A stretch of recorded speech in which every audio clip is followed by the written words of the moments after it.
And he also claims that, Diddy, he was using TD Jakes to fix his image. You believe that? Well, we saw that to be true anyway. That's what he was trying to do all that time. Race is not where the line is drawn. It's God's side and the other side. And we don't care nothing about the other side. Now, what time would your party start, let's say? Like 9:30. Really? That early? Yeah. I could make that. Yeah.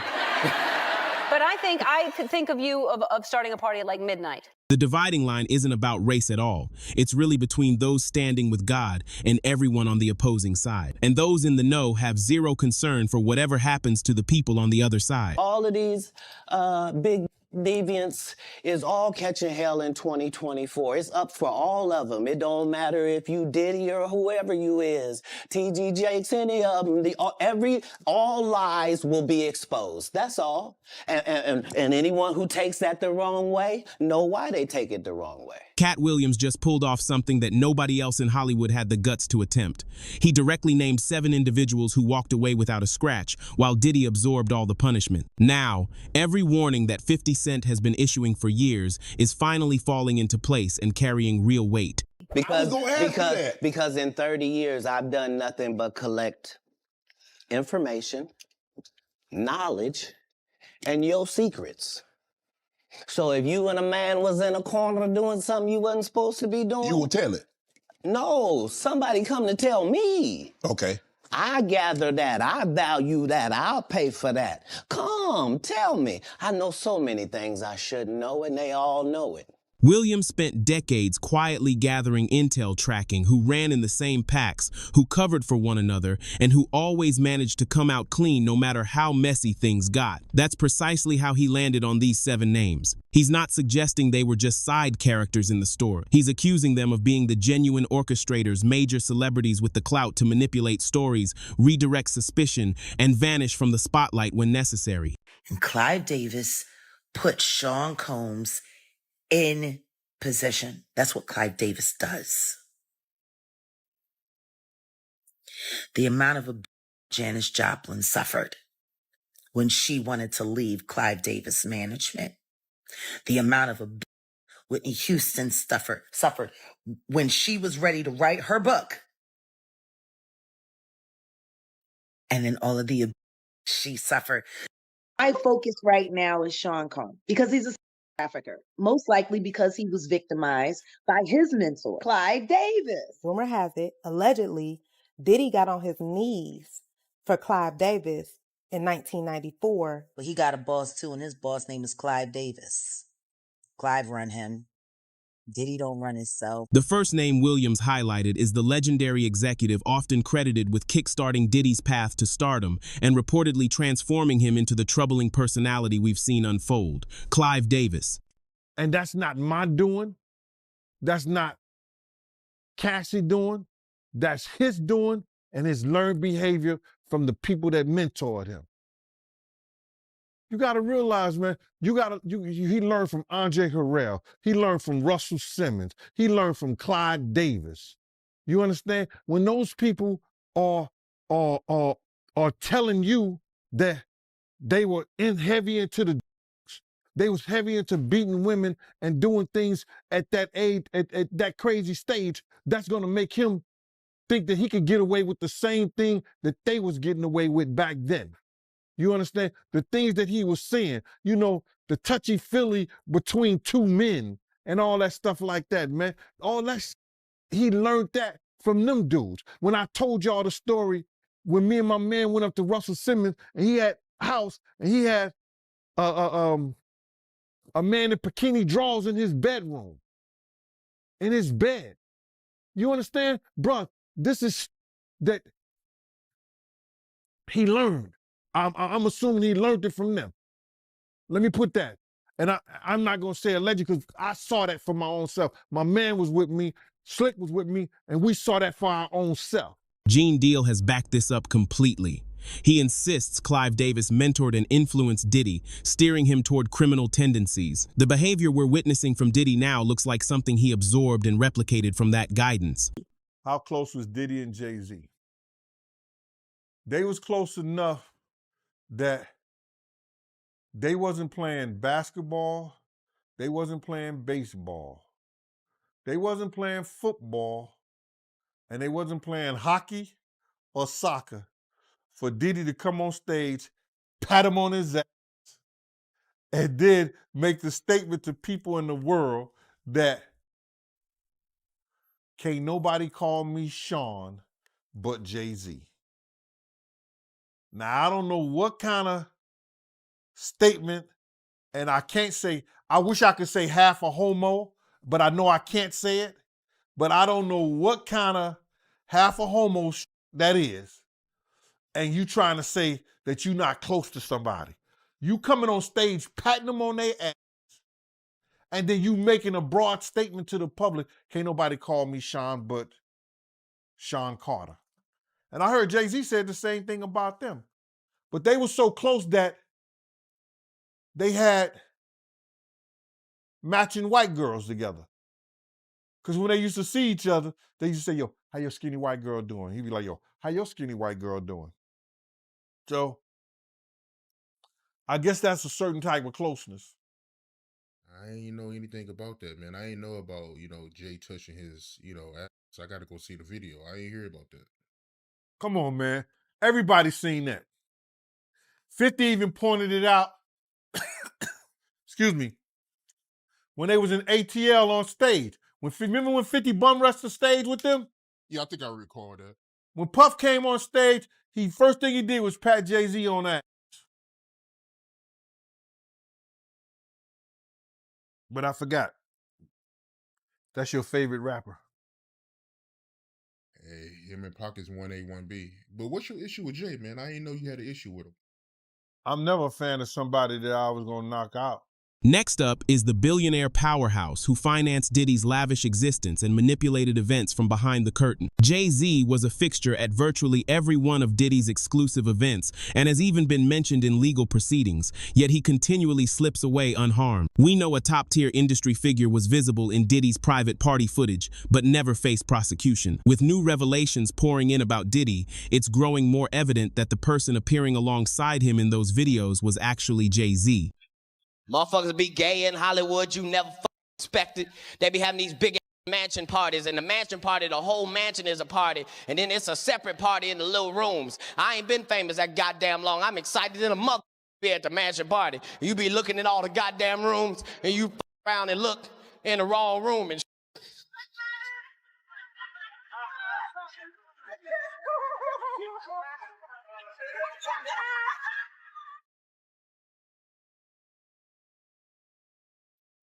Nick, come here. Come here. Is that too kissing? Jay-Z is considered even more dangerous than Diddy because he's sharper and far more discreet in his operations. Diddy's main downfall was being so blatant and noisy about his actions. Williams' key observation is that Jay-Z was involved in comparable or greater wrongdoing, but he handled it with extreme caution. He avoided linking his name to anything incriminating, letting others take the spotlight while he stayed safeguarded by attorneys, corporations, and swirling gossip. When trouble closed in on Diddy, Jay-Z had no explanations to give. He just wasn't implicated. Crazy because he hurried up and dropped Beyonce. There's mad rumors. Him and Beyonce dropped the album, so. Yeah, it was f***ed up what they did to Nas, man. Jay-Z also deliberately worked to derail 50 Cent's success. Anytime 50 Cent geared up for a major release, Jay-Z would saturate the market by dropping his own material or coordinating launches from his camp. He maintained a full stable of artists ready to release projects, timed specifically to overshadow 50. Both Jay-Z and Diddy crafted their brands around championing black talent, but in practice, they mainly elevated each other. I mean, Jay-Z's on a whole nother level. Like, I mean, you know, he's like, but you know what I like about 50? 50's on a whole nother level, but he's still approachable. You still get to meet the people and you know, Jay got to remember the people that made him. You know, I'm not saying I don't got respect. I respect Jay-Z, 50, used to respect, you know, Diddy, but all that crazy.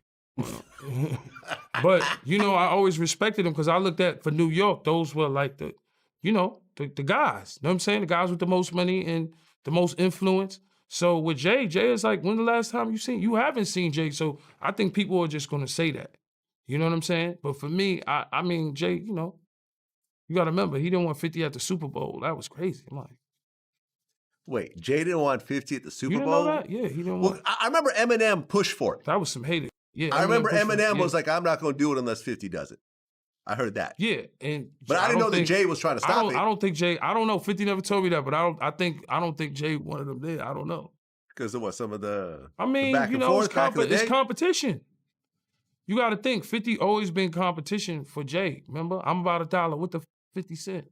That was a long time ago. That was what 9. What was Yeah, that? but 9 then 9. but after that, they did a song together. Remember Yeah, the whole, of course, but 50 was sneaker 50 was thing? always competition for. Then remember Jay said, "Yo, 50's coming." He told Siegel and them, and Memphis Bleak and all them. Yeah. And come on, 50's like he's on a whole nother level. You got to remember he came after. He came after Jay and Rockefeller. G Unit came, and people might on G Unit, but we with Eminem, Dr. Dre, 50 Cent, nobody has outsold us, bro. Yeah. Nobody has had the effect that we had. This was an open secret throughout the industry. When someone like 50 Cent stayed fiercely independent and refused to play along, he turned into a threat not because of any lack of ability, but because he couldn't be dominated. Jay-Z couldn't stand 50 Cent because he wasn't the type to back down from intimidation. Look, when Jay signed his contract, the big one was with Beyonce. Mm-hmm. When he signed that contract, the marriage contract, he got trophies. Now those trophies, those fucking trophies came rolling in, buddy. He started getting Grammys left and right, man. I mean, look, listen, if you look at his career, This guy. Wow. You're gonna let him say that? Jay was getting Grammys. He had one. Exactly. He had And one. he ain't show up. No, he has like 20 now. Hold on. He had like 18 since he's been down. Look, he had one, bro. Hard Knock Life. Hold on. You're not wrong. He was At one. the same After time. that, he got them shits. He's like drinking. His pictures with him like things the cup. Wait a minute. So you're saying the success is derived from the marriage? I've absolutely been treated differently. The accolades. Because he's no longer viewed as what, like a street or gangster rapper. Now he's viewed as a businessman, entrepreneur, family man. And the biggest ones because of the position Beyonce's. Oh, wow. It's not only Jay-Z who supposedly used Diddy as a means to an end. Beyonce has stood right beside him during all of this. There are persistent industry rumors that their marriage was strategically orchestrated to conquer the business. According to 50 Cent, Jay-Z and Beyonce got married purely for professional gain. Jay-Z spotted Beyonce's explosive rise and aligned himself to benefit from it. Their combined empire has now pushed Jay-Z's fortune to approximately $2.5 billion. You're not worried that if you throw little and you don't throw out allegations, but like you kind of poke fun at them. You just ask questions. You're not worried that it comes back your way? Like people dig up your past and try to pull stuff up? I don't got that shit in my past. I'm not. Everybody got a little bit. Look, like, I took. not that it's real no, enough. But I took a pill, but it was for me to perform better. For her to remember, buddy. I didn't give her a drink so she forget what the happened. What the is going on here, bro? Yes, I took the drink. I gave me the perform. So she can remember and possibly love me for that. Did it work? What the this is, yo, bro, look, I'm doing pretty good. Like, I'm pretty good. You know what I mean? Like, but I'm just saying, you said it's the opposite of normal that we're talking about, bro. That is why. I don't know why it's so hard for people So just for to people to acknowledge feel weird like shit is you weird. would have something or you would have reserved energy because you feel like you was doing it too. Beyonce might not possess Jay-Z's level of cunning, but she's still just as threatening in her own way. She expertly uses her polished, positive image to deflect any accusations or ties to scandal. Jay-Z frequently positions himself behind her spotless reputation, letting it neutralize any damaging talk. But you haven't kind of spoken yet publicly about what's going on. I think that this is, I'm always trying to look for the rainbow in the cloud, whatever is the silver lining. And this is what I do know for sure.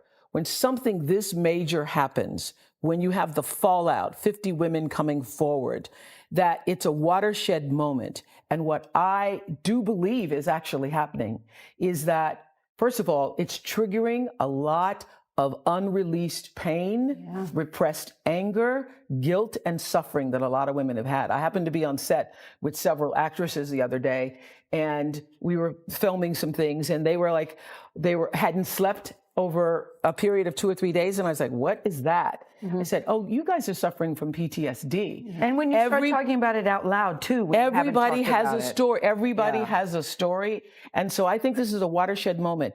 And if we make this just about Harvey Weinstein, then we will have lost this moment. I think this is a moment where no matter what business you work in, there have been women who not only had the disease to please, that's a part of it, but who felt that in order to keep my job, in order to keep my position, in order to keep moving forward, I've got to smile, I've got to look the other way, I got to pretend he didn't say that, I got to pretend he didn't touch me. I think those days are about to be over. Are over. And if it happens to you back in the day, you would say, sometimes you're not even aware what he just said wasn't really inappropriate. I know you've had a couple moments. Where you just think, what did he just say? Yes, I remember Gail had a moment when she came and said to me what somebody said to her was so inappropriate. I was like, oh my God, you can sue over that. But no, and all I said was, what did you say? And then they repeated it. Yes. Terrible. I just sat there typing with my 20-something-year-old. You pretend you didn't hear it. Yes. You pretend it's okay. You pretend you didn't. No, it isn't. You're right, Jeff. It absolutely, you're absolutely right. But a lot of women have been silenced, and I know. But I do think it's going to change. Being a victim of child,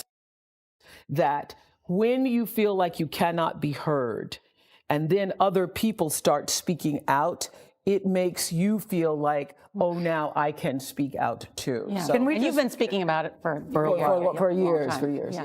And how could anyone overlook Oprah Winfrey? Her name carries perhaps the strongest shield of cultural admiration in entertainment. She's maintained close relationships with multiple figures later revealed to have serious allegations against them.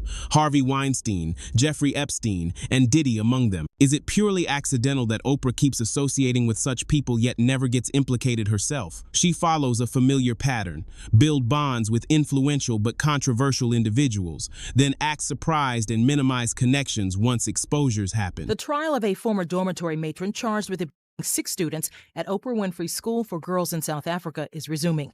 Prosecutors say former dorm matron Tina Virginia Makopo tried to kiss and fondle the girls. She's also accused of kicking and hitting some of them. Makopo pleaded innocent to 14 charges of indecent assault, and criminal injury in South Africa. Meanwhile, in Philadelphia, the ex-headmistress of the $40 million school is suing Winfrey for defamation. The suit claims someone would conclude from Winfrey's comments that the school employee knew of the alleged abuse and was actively involved in covering it up. I was, needless to say, devastated and really shaken to my core. Winfrey said she was disappointed in the former headmistress. The TV talk show host also made comments about students who felt there was an atmosphere of repression at the school. And I spoke to all the girls personally, and I encouraged all of them, any of them who had actually been harmed, to please come forward. Oprah's innocence is highly questionable. In 2007 and once more in 2009, serious reports surfaced alleging that girls as young as 12 and 13 at her Leadership Academy for Girls in South Africa were abused by staff she had employed. In the end, though, Oprah escaped any real accountability. Watch as Katt Williams calls out Bishop T.D. Jakes, and watch as T.D. Jakes and Gino Jennings responds. I came in this business saying I was going to expose. When I talked about Michael Jackson, when I talked about R. Kelly, they canceled me for these things because why would you talk about another black dude? Race is not where the line is drawn. It's God's side and the other side. And we don't care nothing about the other side. Period. All of these big dick deviants is all catching hell in 2024. It's up for all of them. It don't matter if you Diddy or whoever you is, T.G. Jakes, any of them. All lies will be exposed. That's all. And anyone who takes that the wrong way, know why they take it the wrong way. Good. I'm good. I'm fine. I'm good because I know the truth. T.D. Jakes, do not speak against homosexuality. T.D. Jakes' alleged relationship with Diddy grows wilder the more you look at it.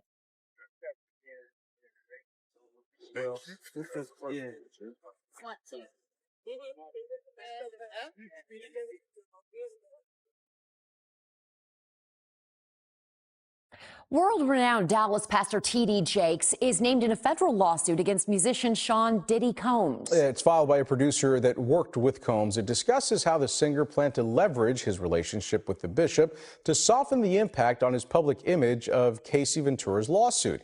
Ventura is a former girlfriend of Combs who filed her own lawsuit in November alleging and sex trafficking. Federal investigation have come out of these private lawsuits. Oh, absolutely. If it involves trafficking or drugs or weapons or other illegal behavior, Lori Levinson is a former federal prosecutor.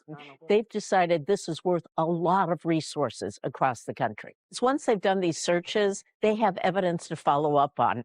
And if they've got it, they'll move on it. We still here, you're rocking with the best. Even though Combs has not been publicly named as a target of the investigation, he says he's now prepared to fight to clear his name. That's why people get on my nerves talking about who you should be seen with. I do homeless shelters. I walk in prison ministries. I deal with murder. I deal with and The supposed connections between T.D. Jakes and Diddy get increasingly alarming the more they're examined. This was a shock to many in the religious community. Bishop T.D. Jakes has been a spiritual advisor to presidents and a religious voice to thousands. Now he says it's time to pass the baton to a new generation. This is a beautiful moment for me. From the pulpit Sunday, Bishop T.D. Jakes announced that he was stepping down from leadership at the Potter's House, the Dallas megachurch he founded in 1996 and has led ever since. I cannot afford, especially after November, to risk something happening to me and you be sheep without a shepherd. This is video from the service Jakes is referencing in November. It wasn't until months after his medical incident that he confirmed to the public he had a heart attack. Now, 5 months later, he told his congregation he had been preparing his daughter, Pastor Sarah Jakes Roberts, and his son-in-law, Pastor Torrey Roberts, to take the lead. Oprah plays a distinct role compared to Jay-Z or Beyonce. Her authority comes from offering validation that can restore damaged reputations or from staying silent to create distance. Detractors say her true strength lies in providing perceived authenticity rather than just fame. Notably, Diddy relied on more than just Oprah for reputation management. Bishop T.D. Jakes has also been accused of serving a similar purpose. Yeah, that's real talk, man. And he also claims that, Diddy, he was using T.D. Jakes to fix his image. You believe that? Well, we saw that to be true anyway. That's what he was trying to do all that time. That's why T.D. Jakes was there, to try to fix his image. Ain't no money like church money. He was doing all the things to try to get his image straightened up. I mean, it makes sense. And he also said in this lawsuit that when he was around Diddy, he seen Diddy give out guns, a lot of guns. And he said that the environment around Diddy was violent.